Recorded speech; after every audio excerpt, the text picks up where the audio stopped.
Salam Bapak Ibu Saudara dan Saudari yang terkasih. Kita jumpa kembali dalam renungan Sabda Saban Hari, edisi Hari Raya Pentakosta pada hari Minggu ini. Bacaan-bacaan Ekaristi yang akan kita dengarkan pada Hari Raya Pentakosta ini diambil dari Kisah Para Rasul bab 2 ayat 1 sampai dengan 11. Lalu bacaan kedua, Surat Rasul Paulus kepada jemaat di Galatia bab 5 ayat 16 sampai dengan 25, dan Injil diambil dari Injil Yohanes bab 15 ayat 26 sampai dengan 27, dilanjutkan dengan bab 16 ayat 12 sampai dengan 15. Mari saudara-saudariku yang terkasih dalam Tuhan, kita siapkan hati dan diri untuk mendengarkan bacaan Injil diambil dari Injil Yohanes bab 15 ayat 26 sampai 27, bab 16 ayat 12 sampai dengan 15. Dalam amanat perpisahannya, Yesus berkata kepada murid-muridnya, "Jikalau penghibur yang akan kutus dari Bapa datang, yaitu Roh kebenaran yang keluar dari Bapa, ia akan bersaksi tentang aku. Tetapi kamu juga harus bersaksi, karena kamu dari semula bersama-sama dengan aku. Masih banyak hal yang harus kukatakan kepadamu, tetapi sekarang kamu belum dapat menanggungnya. Tetapi apabila Roh kebenaran datang, ia akan memimpin kamu ke dalam seluruh kebenaran. Sebab ia tidak akan berkata-kata dari dirinya sendiri, tetapi segala sesuatu yang didengarnya, itulah yang akan dikatakannya, dan ia akan memberitakan kepadamu hal-hal yang akan datang. Ia akan memuliakan aku, sebab ia akan memberitakan kepadamu apa yang dia terima daripadaku. Segala sesuatu yang Bapa punya adalah kepunyaanku. Sebab itu aku berkata, ia akan memberitakan kepadamu apa yang dia terima daripadaku." Demikianlah Injil Tuhan. Terpujilah Kristus. Saudara dan saudari, umat Allah yang saya kasih dalam Tuhan kita Yesus Kristus, bicara mengenai Pentakosta, saya percaya kita semua mengetahuinya dengan baik. Apa itu Pentakosta? Pentakosta adalah saat di mana Roh Kudus turun atas para rasul.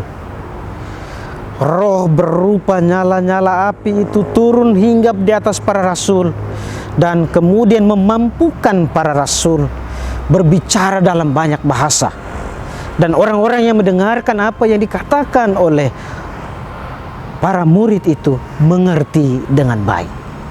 Roh Kudus yang turun atas para rasul itu juga memampukan para murid untuk bersaksi tentang Yesus, bahwa Yesus adalah sungguh-sungguh putra Allah, bahwa Yesus sungguh-sungguh telah bangkit mengalahkan maut. Mereka yang sebelumnya terkurung dalam ketakutan dan kecemasan karena sang guru mereka itu wafat di salib, kini dimampukan untuk bersaksi tentang Yesus itu, bahwa dia adalah Tuhan, bahwa dia telah bangkit mengalahkan kuasa kegelapan. Bicara mengenai Roh Kudus, saudara dan saudari, kita yang mengaku diri sebagai pengikut Tuhan telah menerima urapan Roh Kudus itu. Tidak hanya pada saat kita dibaptis, tidak hanya pada saat kita menerima sakramen-sakramen yang dikaruniakan oleh Tuhan melalui gerejanya, tidak hanya melalui sakramen penguatan, tetapi seluruh hidup kita selalu dimeterai dan dipimpin oleh Roh Kudus. Roh yang satu dan sama, saudara dan saudari, menggerakkan kita untuk sama seperti para murid, menjadi saksi kebenarannya di dalam kehidupan kita. Saya merefleksikan peran Roh Kudus itu dalam kehidupan kita dalam banyak hal. Roh Kudus itu memampukan kita sebagai anggota gereja, anggota umat beriman yang mau menjadi saksinya.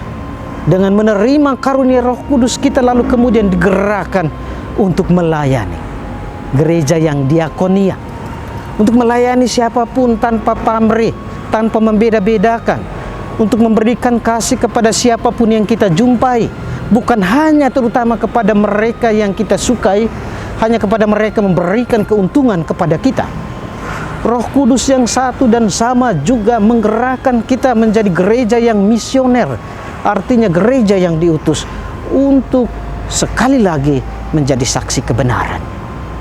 Maka saudara dan saudari, kehidupan kita yang sudah dipimpin oleh Roh Kudus yang kita terima, yang berdiam di dalam diri kita itu, hendaknya lalu membuat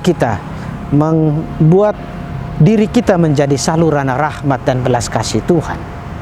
Maka pertanyaannya saudara dan saudari, kalau kehadiran kita di tengah sesama saudara kita tidak mendamaikan, tidak membiaskan api cinta ilahi itu, tidak membiaskan atau tidak membawa ketenangan dan kebaruan hidup bagi sesama kita, berarti ada yang keliru dengan diri kita. Kalau kehadiran kita itu hanya membawa penderitaan dan kesulitan bagi orang lain, ada yang keliru dengan diri kita. Kita sendiri menutup hati dan diri kita supaya dipimpin oleh Roh Tuhan yang diutus atau yang dikaruniakan kepada kita sekalian. Mari dengan merayakan sukacita Pentakosta ini, berarti kita juga menyediakan diri kita diurapi, dipimpin dan dituntun oleh Roh Kudus. Roh itu harusnya kemudian menggerakkan kita untuk menjadi pembawa damai, untuk membawa cinta kasih, untuk membawa semangat dan optimisme bagi orang yang berada dalam situasi kegalauan. Dalam situasi kita saat ini di masa pandemi, Roh Kudus itu juga menggerakkan kita untuk tetap semangat, tetap optimis bahwa ada Tuhan, ada Roh yang selalu berjalan bersama dengan saya. Ini bentuk kesaksian kita sebagai murid Tuhan yang telah diurapi oleh Roh Kudus itu. Maka mari saudara dan saudari, kita yang gampang mengeluh, kita yang gampang gelisah, galau, merana, atau orang katakan gegana, kita yang gampang khawatir, kita yang gampang berputus asa, mari kita tinggalkan itu, kita buka hati supaya dipimpin oleh Roh Tuhan. Roh Tuhan hadir, maka segala sesuatu, kegalauan, kekhawatiran, kecemasan, dan apapun itu kemudian akan dihalau, sehingga yang ada adalah optimisme, semangat, dan kebaharuan dalam hidup kita. Kita diutus menjadi saksinya, membawa kasih dan kebaikan di dalam kehidupan kita, menjadi gereja yang misioner, menjadi gereja yang diakonia, menjadi gereja yang martir. Tuhan memberkati kita sekalian. Amin.